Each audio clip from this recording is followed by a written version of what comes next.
Yeah, it's kind of a funny little world that I have found myself in. So I've been in online education for the better part of 10 years now, and I started teaching for outschool.com and started by teaching English creative writing classes. But I've always loved video games, so I would just put my video game twist on it. We would do descriptive writing, but Zelda, or like, punctuation, but Pokemon. And then my students just kept asking me for more classes on how to play the video games or help them with places where they were stuck. And so I started creating social clubs where kids could come and game in a safe online space together. And it just continued to grow and continue to grow. And when you and I connected, like you said, I was making around $4,000 a month. And since then, I have hired on 14 teachers to teach with me. Wow. And last year, we broke six figures. So a lot has changed. That's really exciting. I didn't realize OutSchool had been around that long. So was all the online, starting with the English writing and stuff, was that all OutSchool as well? So prior to OutSchool, I was teaching kids in China how to speak English. That was my first online kind of immersion. I started teaching with OutSchool about 4 years ago, 3 years ago, 2021 Okay. is when I started on the OutSchool platform with the video gaming and everything like that. Okay, but prior to that, it was like a VIP kid type of service. It was VIP kid, exactly, rocking the orange. Yeah, which was such a cool business, and it worked well for a lot of folks in the States, just because like, hey, it's early morning, just the time difference or time zone changes, and then my understanding, the Chinese government said, no, you can't do this anymore. Like basically shut it down overnight. And I was like, okay. So, but transitioning those skills, hey, look, I know how to engage with kids online. I have some credibility and expertise and experience in teaching, and maybe there's a pivot here. This is a new way to go. So OutSchool is this online group classes for school age kids. I think it says age 5 to 18 or something, but like that sweet spot right in the middle there. I mean, we starting with English writing, but really any number of different subjects. Like it's become really, really broad. Obviously blew up during the pandemic when everybody was transitioning to remote learning, but has remained popular. I mean, have you seen demand fall off as we see people go back to school and back to playing in person? There's always peaks and valleys in a business. And so I think OutSchool was at a really, really high peak in 2020, but I don't feel like it fell off. It has just shifted. Instead of parents trying to figure out how to keep their kiddos engaged all day, every day when they're used to sending them to school, now it has become a supplemental learning. So now parents are like, oh, my child is struggling with math or English. I can find a one-on-one tutor on OutSchool. Or my child really wants to explore this part of their learning experience, whether that's gaming or cooking, those extracurriculars, and then they start to put them in those classes. And so there's still definitely that base of homeschool parents who use OutSchool for a variety of things, but I also see a lot of parents who still use it as supplement for their child's learning. Yeah, I'm just going through some of their top categories. You may do the same to get inspiration of what you may be able to offer on here. We've got everything from coding to languages to history to photography to, and then all of the, basic academic subjects of, biology and geography and stuff like this too. And so they've added, I didn't know they had this, like the tutoring and the one-on-one stuff, because before my understanding was it was all like group classes.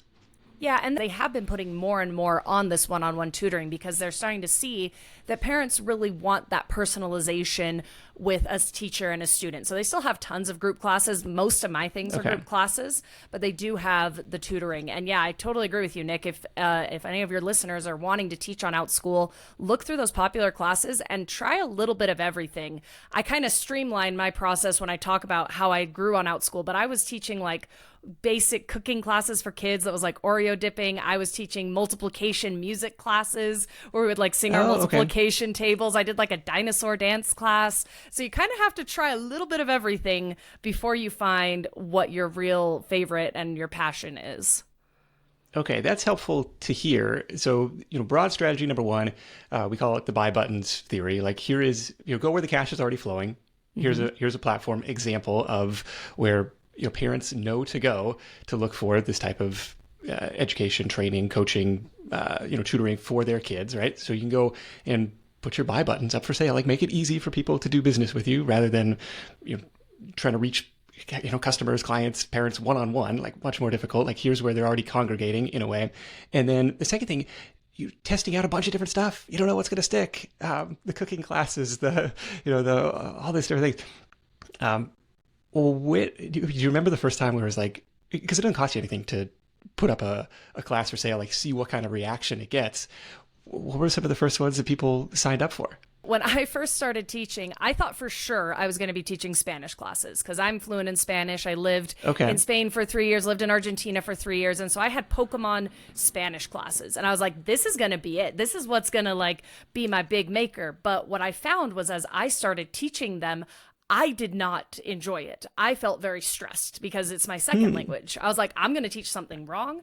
I am an expert-ish. Like I'm expert enough to teach the basics, but I was so scared of messing up. I was so scared of, teaching a child something wrong and then them repeating it forever that I was like, I don't want to do Spanish, but that's what I felt like. I was like, that's the only thing I can do. That's the thing that makes me special. And so I was like, okay, maybe let's try all of these other things. And they were all things I enjoy. I love cooking. I love music. I love creative writing. That's what I got my degree in. And that was when I really started to see it, was with the creative writing and the Zelda class. I would have students come, and it was a 5-day class where we would write about Zelda. And I was like, wow, I can really use video games. And I love video games. I have my whole life. And then I was like, okay, it's definitely going to be writing. That's what it's going to be. I'm going to be teaching writing classes. And I connected with another educator on Outschool who was more successful than I was, and still is more successful than I am. And I said, this is kind of what I'm thinking. What do you think? And she told me, she said, you know what? You've got to broaden this. You are too little. She's like, you don't just have to do writing. She's like, do everything with gaming. And that really opened my eyes. Like that advice was invaluable, just going to someone who had more expertise than me. And so then it just snowballed and grew into what it is now. Okay. One thing that you mentioned, both with the Spanish and the creative writing, was kind of this, I'm picturing like the Venn diagram or the concentric circles of, here's a skill that I have, like Spanish, and here's another interest of mine, like Pokemon or Zelda plus creative writing, and trying to make that a unique thing, like something that could help you stand out in the marketplace. And we see this with really lots of other service business. If I do, video editing for YouTubers, or I do, product descriptions for Amazon sellers, or, something that just narrows it down a little bit, that makes it stand out and say, oh, that's the one that, my kid would be most interested in the case of this platform. So let's talk a little bit about the mechanics of, putting up the class. I think the cap's out at 10 or 12 people, right? The max is 18. I usually keep my classes around 10 personally, because I don't like the huge classes. Okay.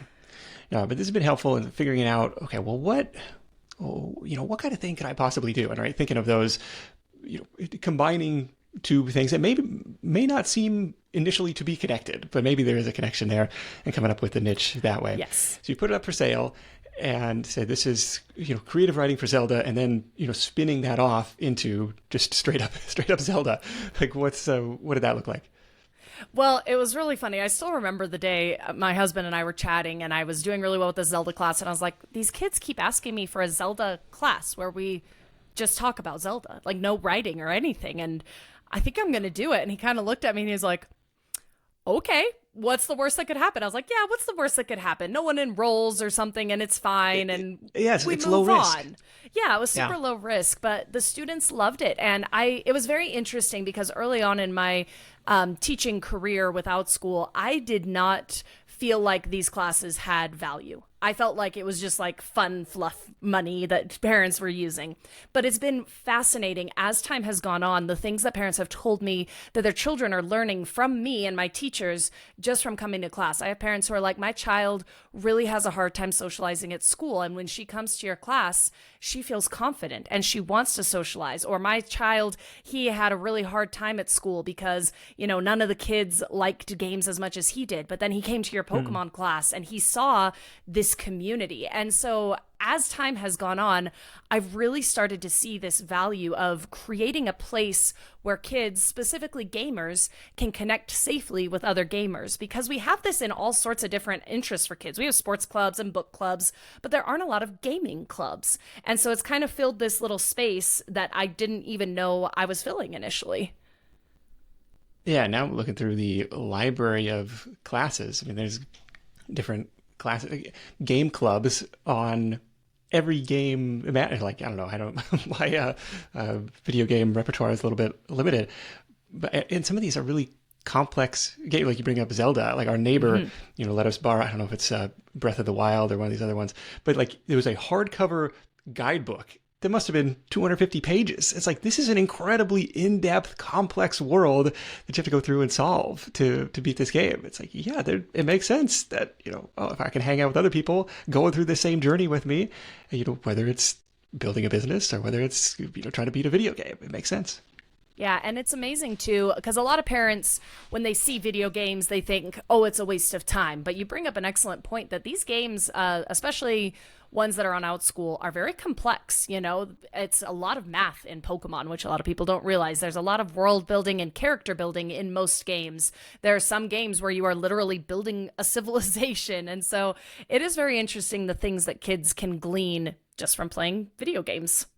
Yeah, the boys are very into Minecraft, and yes, at one point we're like, well, I never played this. It wasn't around when we were kids versus, okay, Zelda, I have a basic understanding of from being a kid and playing. But it's like, well, this is like digital Legos in a way. It's like some of the stuff that they build, some built this like cool stadium complete with like the football, field goal uprights and the seats and and the lights. Like, this is pretty cool. So they have a good time hanging out in those worlds.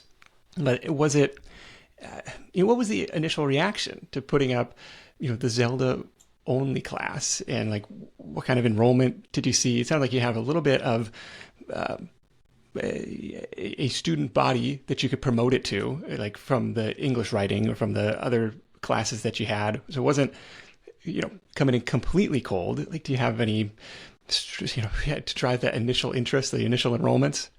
Well, that's one of the best parts about Outschool is that I am not the first person to do this. I'm not the only person doing this. That proof of concept already existed on Outschool, which definitely helped a lot, was parents knew this was a safe place for kids to game together, that it was an adult in a verified space. So that is a big part of it, is that parents understood that this was something offered on Outschool. I definitely did a lot of my own internal marketing to my students who were in my writing class. And I said, hey, we were doing this in writing. Would you like to come and try out the Zelda class where we play Zelda together? And it's interesting because I still have some students who have been in the exact same Zelda class. It's a group of like 6 students, and they've been together for about 3 years now. This group of 6 students, they meet twice a week, every week, going on 3 years, and just have this amazing friendship between them. And it's amazing. Yeah, that is really cool. That was kind of the next question. Well, how sticky is it? Like, if it's structured as, it's less like, SAT prep tutoring. Like, after the test, it's over. Like, I don't need this I don't need the service anymore. But it's like here, you kind of come initially for the content and then end up staying for the community. It's a common theme amongst, membership type of businesses. So it's like, yeah, it seems like people do tend to stick around, to the, lifetime value, to put it in marketing speak, like tends to be quite high here.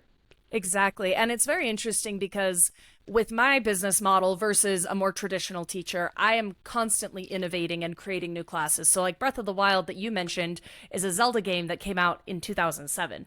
Tears of the Kingdom came out last year. And so I have to create a Tears of the Kingdom class, right? And then Pokemon, the next generation of Pokemon comes out. I need to create a new Pokemon class. Whereas if you're doing multiplication is always the same, So it is interesting because I do feel like I'm constantly innovating and adding more games that the students want to play. But you're absolutely right that they stay for the community, even after students have finished Zelda, because I guarantee those kids who have been in that class for 3 years, they finished Zelda a long time ago, right? Yeah.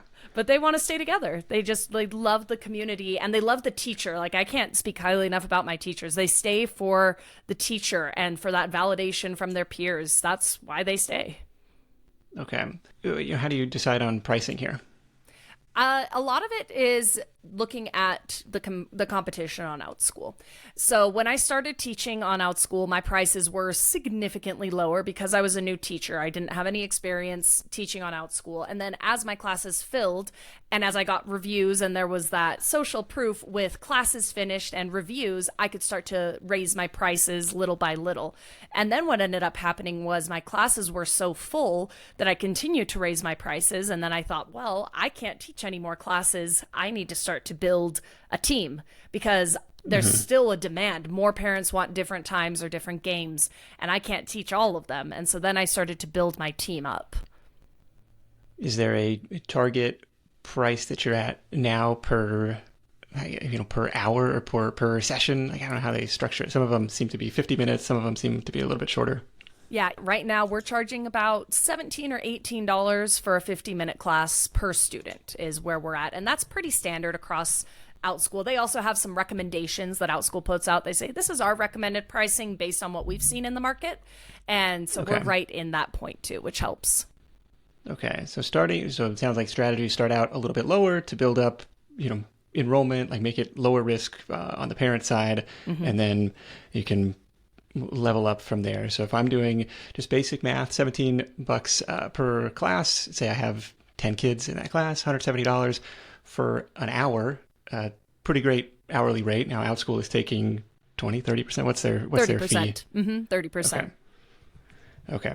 So even then, I knock 30% off the top. I'm still over $100 an hour teaching a video game. So this is pretty cool. How do you have it set up with your subcontractor teachers? Because this is what's really cool is it's allowed you to go really broad on the catalog. Yes. Like, look, we can make classes about a ton of different video games and really cast a really wide net there, which you wouldn't necessarily either have the time to do or expertise to. Like, I don't know all these different games. So I think that's really cool. But curious how that is structured in terms of payment, and I have something else on that, but I'll let you do that one first. Yeah, so the way that it works is OutSchool pays me and then I pay my subcontractors. So they are my independent contractors. And I have a payment structure. The way I've done it is based on number of enrollments in a class. And so the more students that are in a class, then the higher the teacher is paid, versus if there's fewer in the class, the less they're paid. And then it allows them to scale as much as they want, because some teachers are more comfortable with a bigger class or a smaller class. So it's kind of choose your own adventure in that way. Okay, so they can earn more if there's more students in there. It makes sense. There's like exactly. It's more work. Yeah, exactly. It's more work when there's more kids, more chaos, right? You have to have more organizational skills. And it also matters what game it is. There are some games like Fortnite, for example, you really can't have more than about 8 total in the class because you're in 2 groups of 4. Whereas a game like Pokemon, you can kind of have a little bit more because you can break off into smaller groups. So a lot of it depends on the game too, how many students we allow in each class.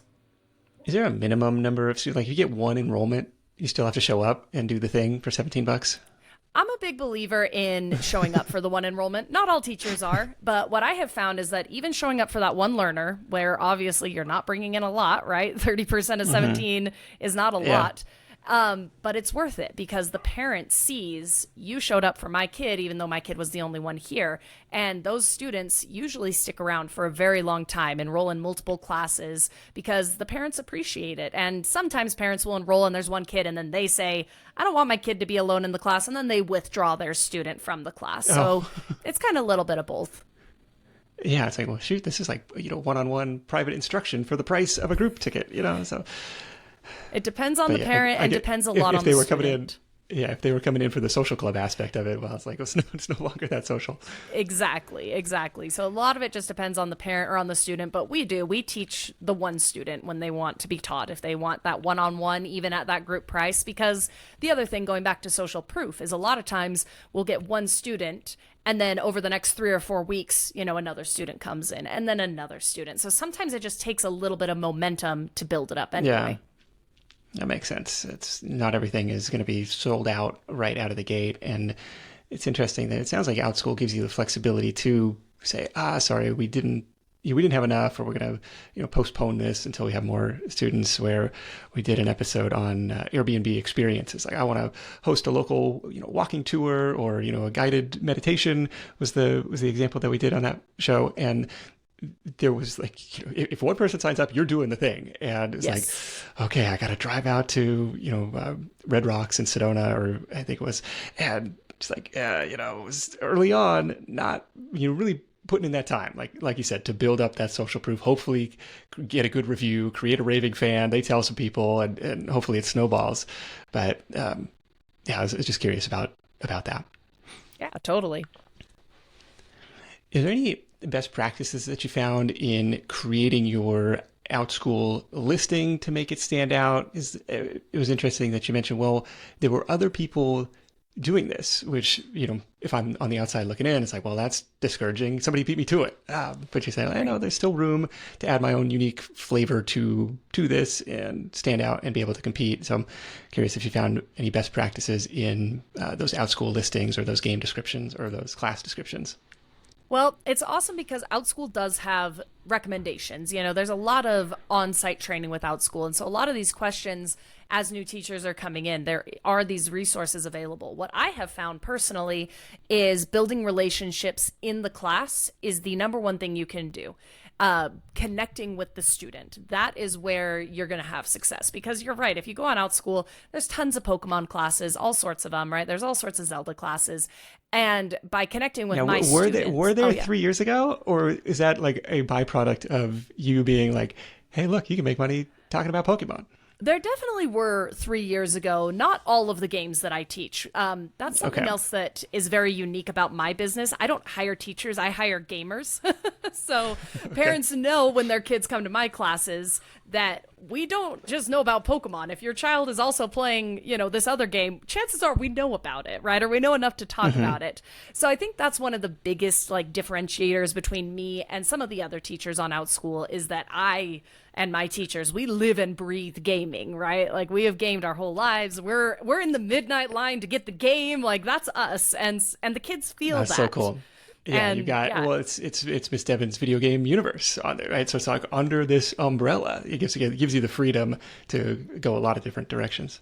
Mm-hmm. And the brand makes a big difference. When parents see that brand, and we have videos for each class, you have descriptions, you have thumbnails, all of those different things, I try and make them cohesive so that parents understand the experience that they're going to get, that we are a very high energy, fun organization on OutSchool, right? And that their kids, more than anything, are going to be accepted in our classes. I try and make that very apparent to parents that everyone is welcome in our classes, and we will make a space for every single child. That's a huge part of what makes us us.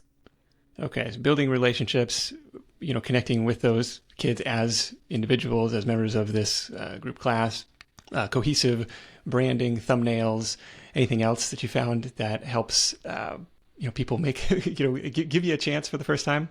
When I have a brand new class that I'm trying to get momentum, there are groups where I can post coupons, right? And I can network with other teachers that I know have kids, and I'll say, hey, does your kiddo want to try this class? And you can give me some feedback. And so networking with other parents and other teachers on OutSchool makes a huge difference because they'll pass your name along also. I have a lot of good friends that are more on the educational side of OutSchool, and when they need a gaming class, they send them my way. And when they need a math class, I send them their way. So creating those relationships helps a lot too. Is there a messaging platform where you could blast out to your, I imagine hundreds and hundreds of students at this point, or rather their parents, and say like, hey, we've got a new class coming out, or I can promote my, teacher friend who's doing math classes or something, like to, I guess, do some on-platform marketing in that way?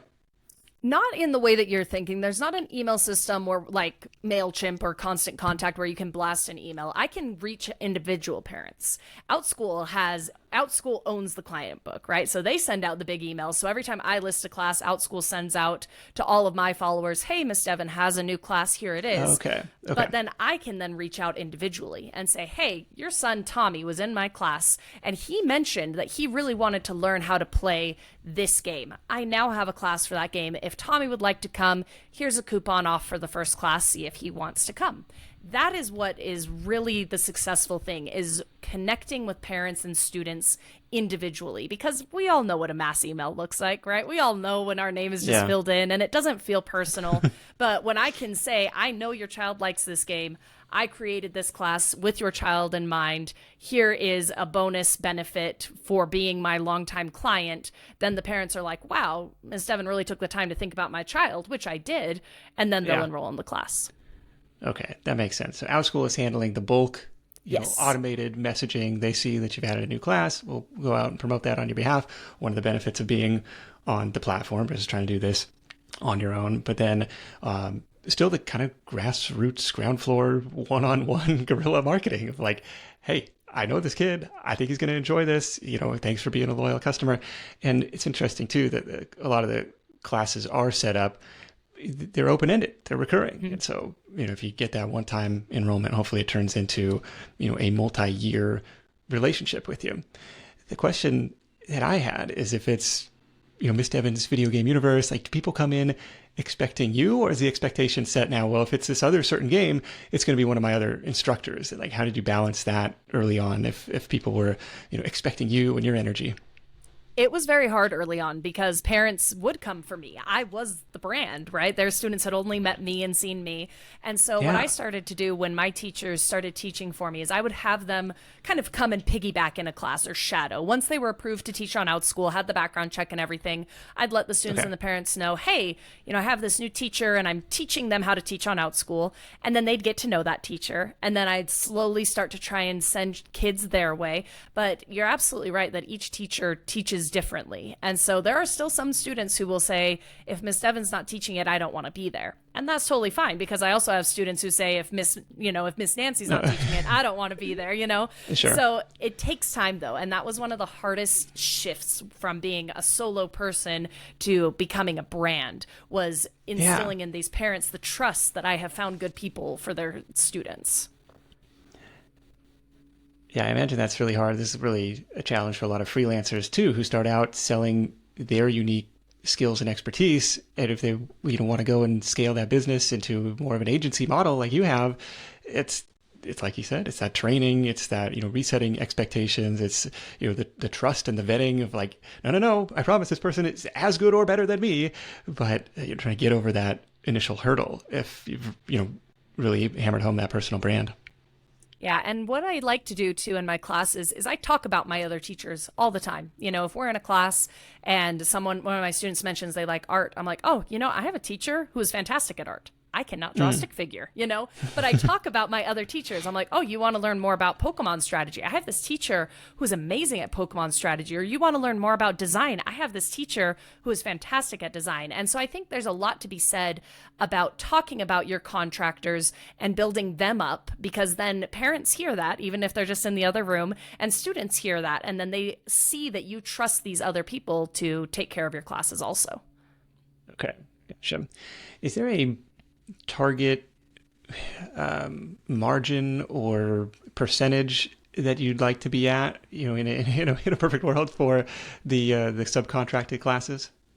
In a perfect world, more than margins, I look at it as like student numbers. If I can see how many students are enrolled in a class, that's kind of the number I like to look at. So right now we have about 300 recurring students every single week. Wow. I would love to have it be at like 400 or 500. Okay. Do you think that's a factor of adding more inventory, adding more classes? What do you think will get you there? Adding more classes, more times will definitely help, because OutSchool is an international platform. So I'm trying to put more times on the schedule for like Asia and Europe, because we've got a lot of like evening in the US. So I'm trying to branch out time-wise. We are definitely adding more games, always adding more games to our catalog, and also doing more self-paced classes, which are pre-recorded classes, and trying to go into that academic world with the video game twist a little bit more. Okay, talk to me about those, because that is potentially more scalable or less hours for dollar, even if you've kind of built yourself out of that role in a lot of ways, where now you've got other people showing up and doing these classes, but it still takes their time. And so if you could do this pre-recorded thing, that's kind of an interesting angle, and so that's something else that OutSchool allows you to do. Yeah, and it's really cool because with the pre-recorded classes, they've just revamped the whole, it's now called self-paced classes, and they've revamped the whole thing, which makes it a lot easier for teachers to upload content. But if I were to do like my Zelda creative writing class that we've been talking about, I can teach that live, and I can also have it pre-recorded for parents to purchase. That way, if their schedule doesn't fit with my schedule, it's like, well, if you can't come Thursday at 5 o'clock, here's the course, and you can do it whenever you would like to do it. What's the price point on those? so far what I've seen from the market is just like a couple dollars less than the live classes in my niche. So I'm thinking around $15 per self-paced class per student. But that's another thing, is that with pricing, you kind of have to play with it a little bit. You have to see where other people are at, what parents are willing to pay, and then how much time it takes you to put into it. So that's something I'm still working on. I haven't put up any self-paced classes yet, but I'm hoping to do so very soon. Okay. Yeah, it's something, again, you can create something once, sell it over and over again. Like, I love that model. So that's pretty exciting.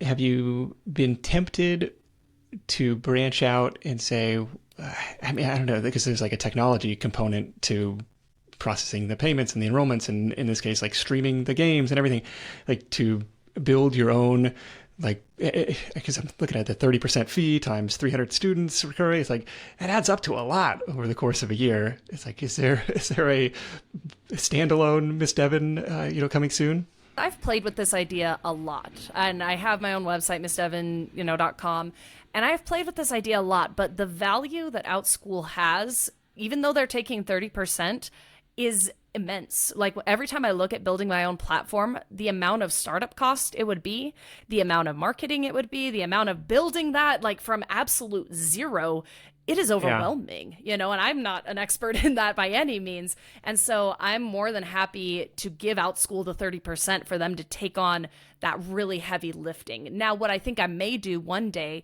is have a standalone website where people can purchase my self-paced classes rather than live classes, so I can upload the content, email it. That's something that I feel like I could do a little bit better. I'm better equipped to do that, I guess, is what I'm trying to say. But I don't know if we will ever step away from OutSchool. I don't have any reason I would ever want to. The clients are so good. The client book is massive, and I'm happy to give them my 30% for the business that they bring me.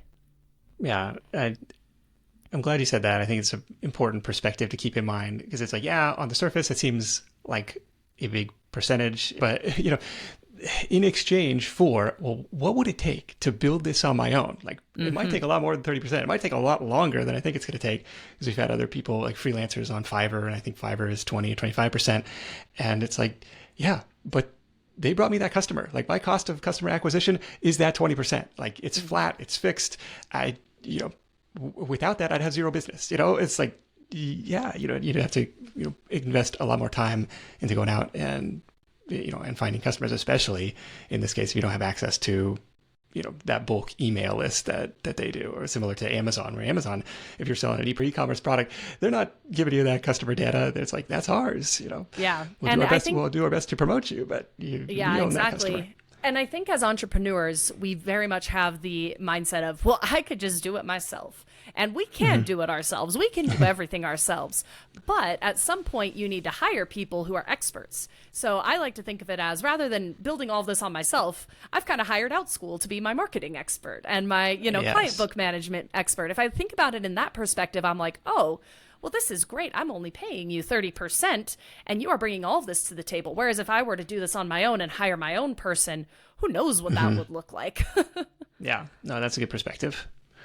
Anything else that you're doing on the marketing front to drive people from outside of the platform into your video game universe? I do have a TikTok page where I talk about gaming and how parents can be more supportive in their kids' gamings and healthy gaming habits. And so I use my TikTok platform a lot. That has definitely helped bring some students over. I love doing interviews like these. I was on the Kelly Clarkson show and talked a lot about the video gaming universe and everything like that. And so just reaching out to people and talking to people and connecting, like, that's really all it comes down to, is finding people to connect with. And so I just try and find a lot of different avenues where I can meet different people. I'm going to an unschooling conference and I'm speaking at that this summer, and I'm sure I'll connect with people there. And that's really what it comes down to, is you just have to find people to connect with. Yeah, that makes sense. Playing both the social media game, like breathing into the supportive community, like, who do I want to reach? You don't want to reach parents of kids who, like to play video games. How can I support them and encourage, like you said, healthy gaming habits? Doing the media thing. How did you end up connecting with Kelly Clarkson?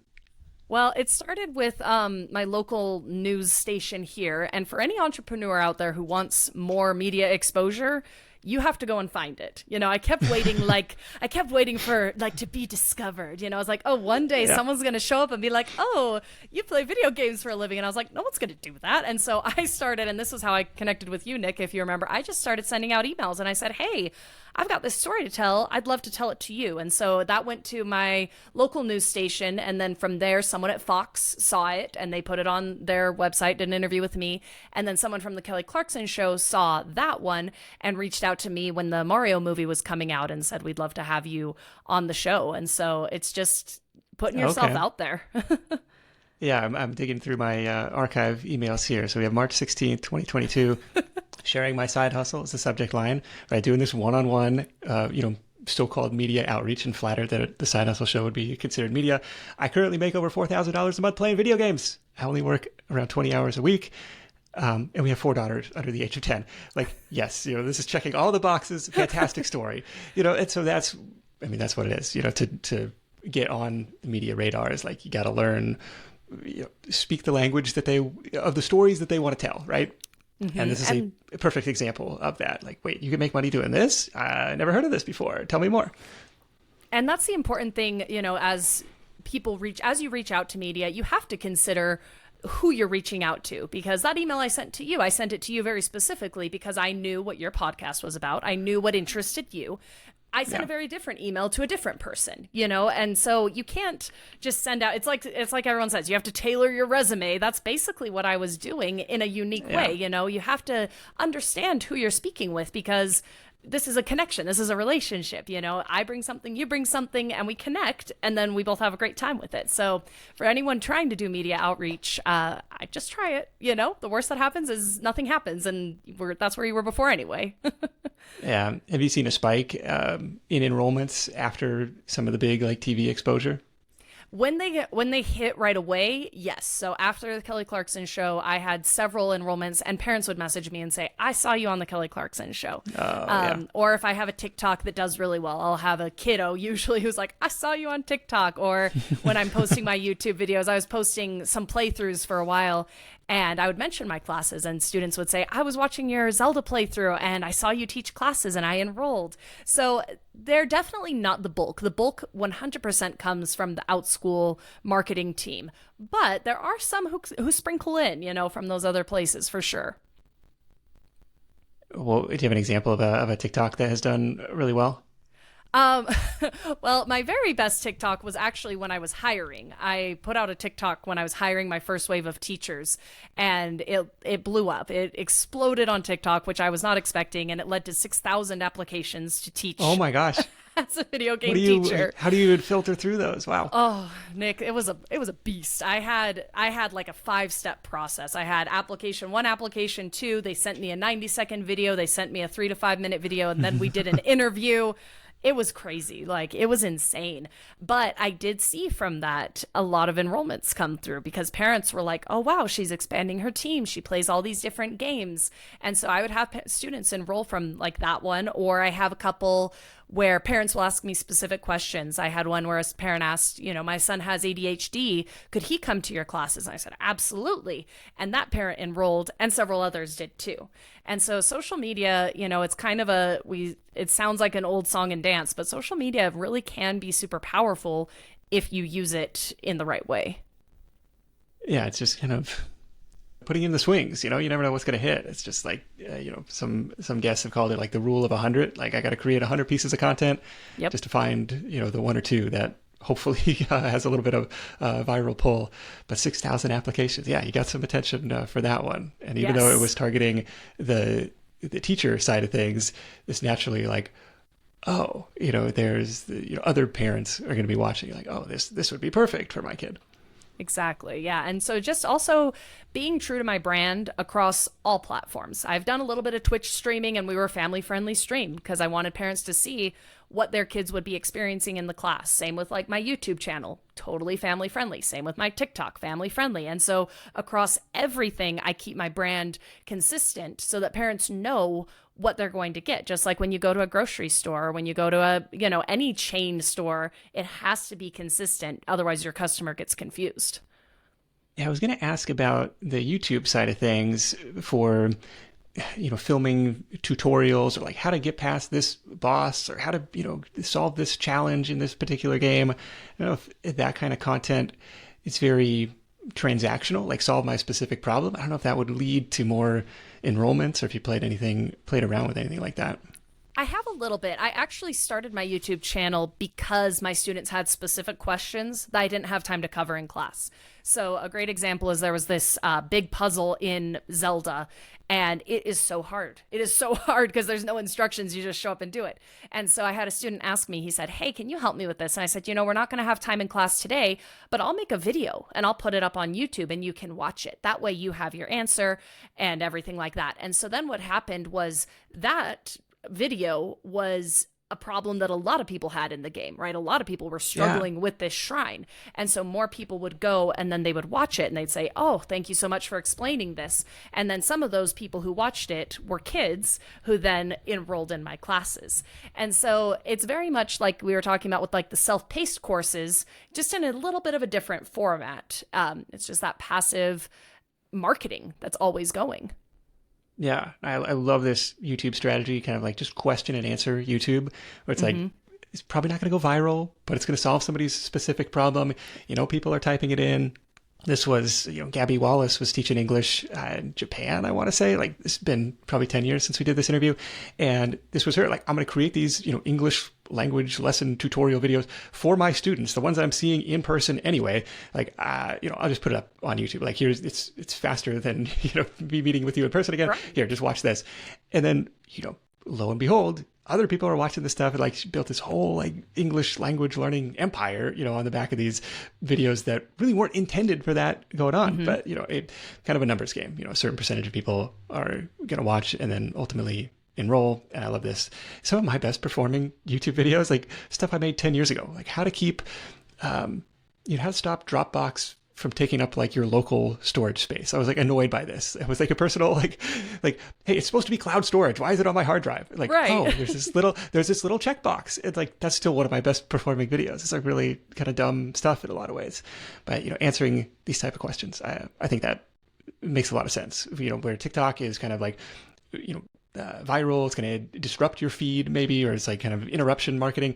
YouTube is very much, the Q&A, how to solve this specific problem. So you can kind of target even maybe more strategically the classes that you've got over there. So right now we've got dozens of classes, a dozen plus teachers, a little bit, dabbling into the self-paced classes. Is there anything else? So primarily OutSchool as far as, what's ringing the cash register, any other revenue streams that we haven't touched on? I have a couple of other projects that I'm working on that are not specifically related to teaching on OutSchool, but they came from that. So I had a company reach out to me a couple weeks ago and they said, hey, we have this app where kids can play Roblox and parents can monitor their Roblox playing experience. We would like you to create a video for us. And so that kind of stemmed from my TikTok where they saw that I was a gamer who was focused on education. And they said, we would like you to make a video for us. And so I've had a couple of companies reach out to me in that UGC kind of space where it's like, we would like you to make content for us because your brand aligns with what we are looking for. And we think that you would do a good job with this messaging. And so I've had a couple of those start to pop up, and it's definitely something I'm interested in pursuing further. But a few of those have started to pop up a little bit, which I did not anticipate. It wasn't something I expected to see come. You know what I mean? Yeah, absolutely. That's like bonus money, new income stream unlocked. Right. What's typical for a rate for those? It's kind of the Wild West, and it's like I don't know what to charge for that. Like, or do they come to you with a price? Well, I do a lot of UGC for user-generated content, if any of your viewers don't know. I do a lot of that for OutSchool. So they have a marketing team, and so they've brought me on as one of theirs. So I'm in a lot of OutSchool YouTube videos. And so I use that as my baseline. And I was like, how does this sound? I knew it was a small company, and so I kept my price pretty low. I was like, around 150, 200 for a video. a 90-second video. They were like, yep, that sounds great. Absolutely. But then I've had bigger companies reach out to me and offer me well over, $1,000 for a video because they have a bigger budget.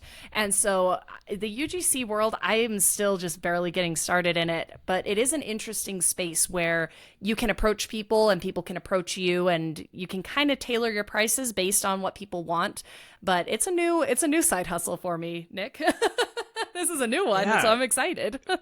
It is exciting. And I mean, the prospect of getting paid $1,000 to make a 90-second video, I think that would be exciting for a lot of people.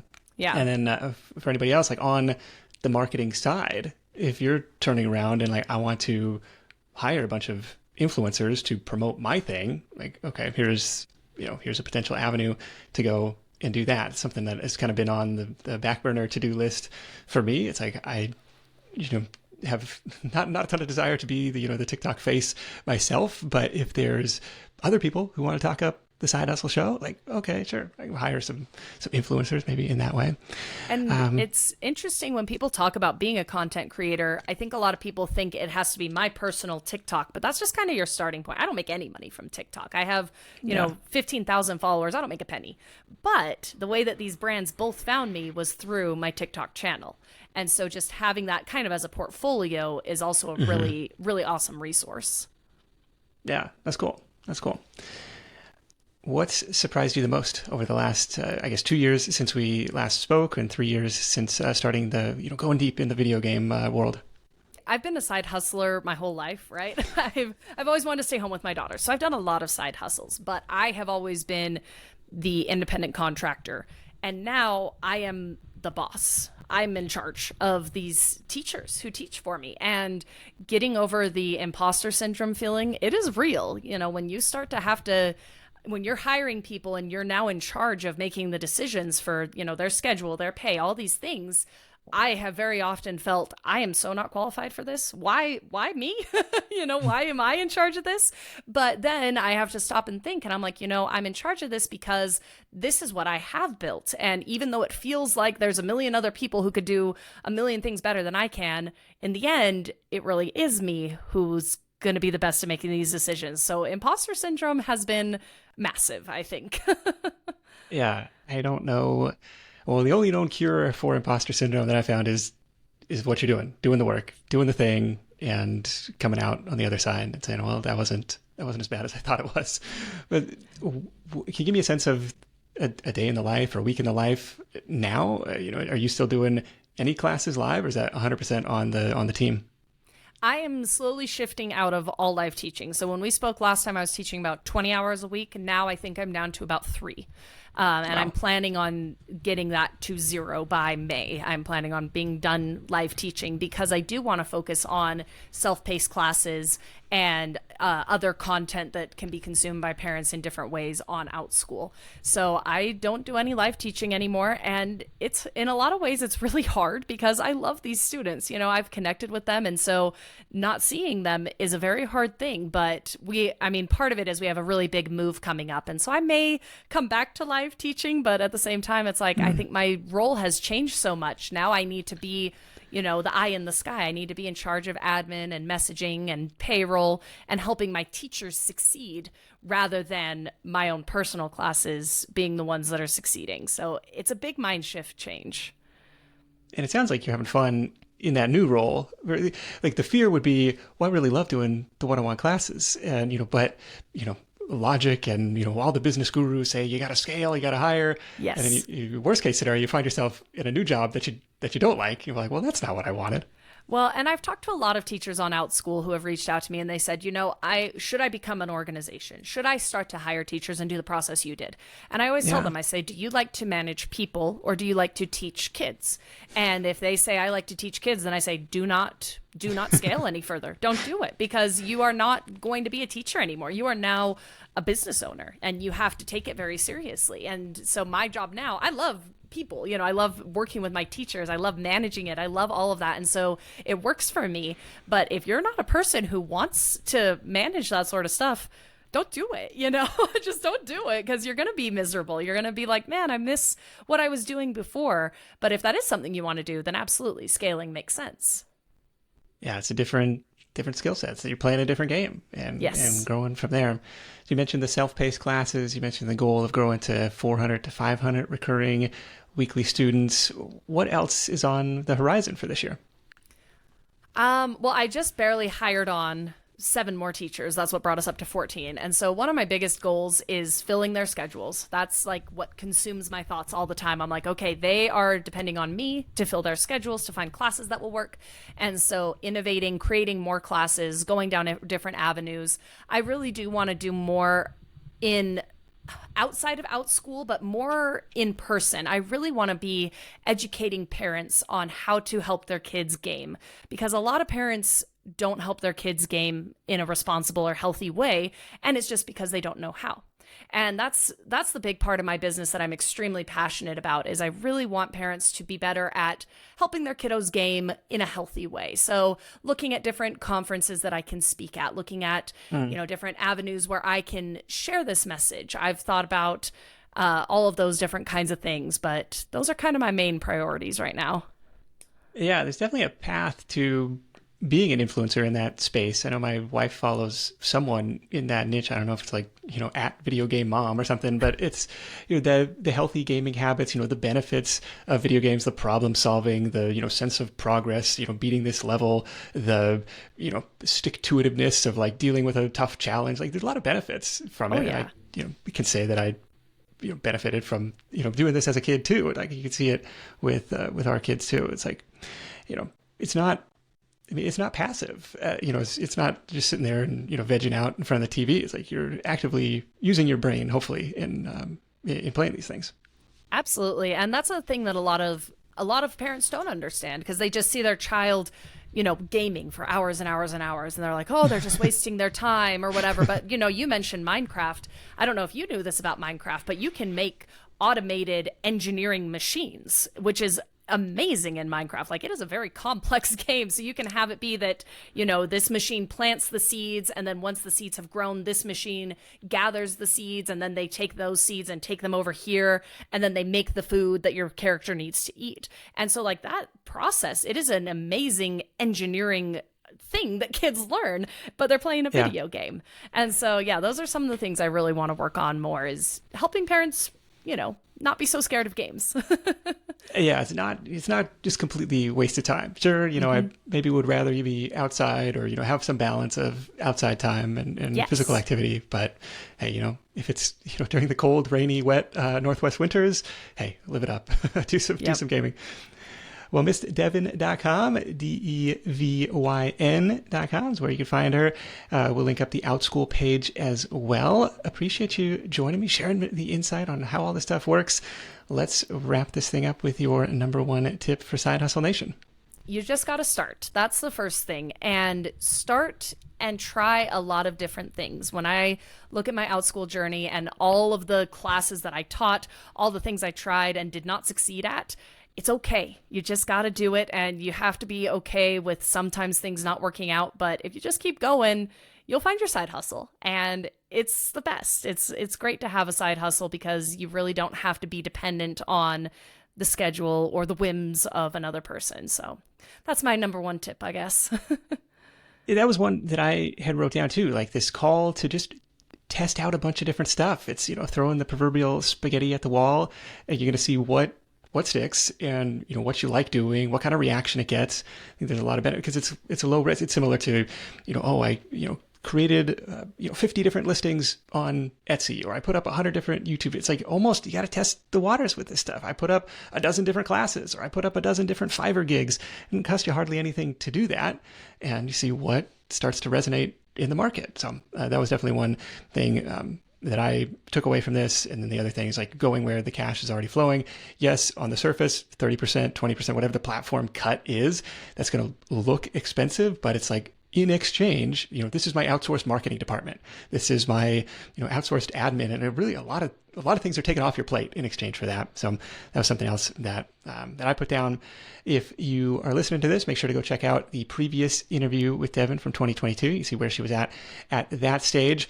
And if you're not sure where to start in the Side Hustle Show archives with over 600 episodes to choose from, go grab yourself a personalized playlist at hustle.show. Just answer a few short multiple choice questions. You can do it from your phone, and the machine will spit out the custom curated playlist that's going to be most relevant and impactful for you. And you can add that to your device, learn what works, and go make some more money. Again, hustle.show for that. Big thanks to Devyn for sharing her insight. Big thanks to our sponsors for helping make this content free for everyone. As always, you can hit up sidehustlenation.com/deals for all the latest offers from our sponsors in one place. That's it for me. Thanks so much for tuning in. Until next time, let's go out there and make something happen, and I'll catch you in the next edition of the Side Hustle Show. Hustle on.